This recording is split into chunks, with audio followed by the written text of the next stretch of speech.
যেদিন আল্লাহ তাআলা এই আসমান জমিনকে সৃষ্টি করেন সেদিনই আল্লাহ তাআলা এটা নির্ধারণ করেছেন যে মাসের হিসাব হবে 12টি মাস। 12টি মাস কেন্দ্র করে একটি বছর আবর্তিত হবে। এই সময়ের হিসাব আল্লাহ তাআলা পৃথিবী সৃষ্টির দিন থেকেই করেছেন। এই আয়াতের মধ্যে আরেকটি কথা আল্লাহ বলেছেন, মিনহা আরবাআতুন হুরুম। এই যে 12টি মাস আছে তার মধ্যে 4টা মাস হলো বিশেষভাবে সম্মানিত। যে সম্মান আল্লাহ তাআলা এই মাসকে দান করেছিলেন হযরত ইব্রাহিম আলাইহিস সালামের সময় থেকেই আরবের কাফের মুশরিকরাও এই 4টা মাসকে তারা সম্মানের দৃষ্টিতে দেখত।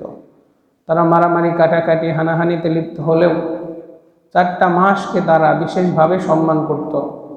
যদিও এই মাস নির্ধারণের ক্ষেত্রে তারা ছলচাতুরির আশ্রয় নিত, কিন্তু মৌলিকভাবে এই মাসগুলোকে তারা সম্মানের দৃষ্টিতে দেখত। সেই মাসের মধ্যে অন্যতম একটি মাস হলো রজব মাস। বাকি 3টা মাস হলো জিলকদ, জিলহজ, মুহররম।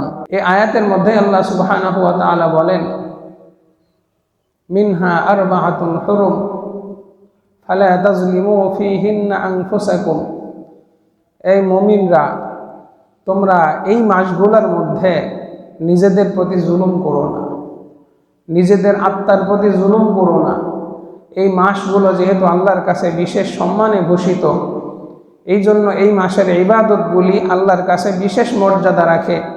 অপরপক্ষে এই মাসের মধ্যে যদি কোনো নাফরমানি করা হয়, যেই নাফরমানিমূলক কাজ এই মাসের হুরমত, এই মাসের সম্মানকে নষ্ট করে, লঙ্ঘন করে, এর শাস্তিও আল্লাহর কাছে অনেক মারাত্মক হবে।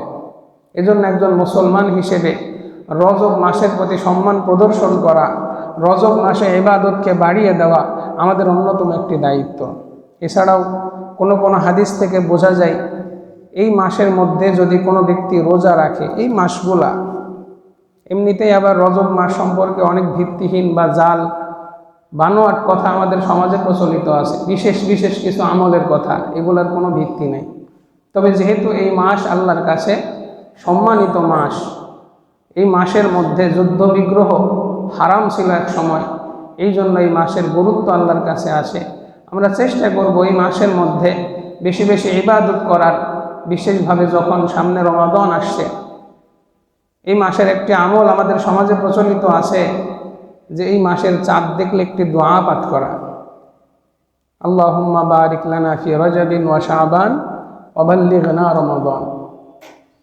যদি এই হাদিসের সনদের মধ্যে কিছু কথা আছে, আপত্তি আছে, কিন্তু সামগ্রিকভাবে হাদিসের মর্ম এটা উত্তম আকাবিরদের আমল পাওয়া যায়। আর যেহেতু জয়ীফ হাদিস, এটা আমলের ক্ষেত্রে গ্রহণযোগ্য, তাই আমরা নিজেরাও করতে পারি। আল্লাহুম্মা বারিক লানা ফি রজবিন ওয়া শাবান। আয় আল্লাহ, রজব মাসে আমাদের ইবাদত, আমাদের হায়াতের মধ্যে বরকত দেন, আর রমাদান পর্যন্ত আমাদের হায়াতটা বৃদ্ধি করে দেন। এই দোয়ার মধ্যে আরেকটা বিশেষ বিষয় লক্ষণীয়, সেটা হলো আমাদের এই দোয়ার মধ্যে বলা হচ্ছে, আল্লাহ আমাদের হায়াতটাকে পরবর্তী রমজান পর্যন্ত বাড়ায় দেন। রজব থেকে রমাদানের ডিফারেন্স কয় মাসের?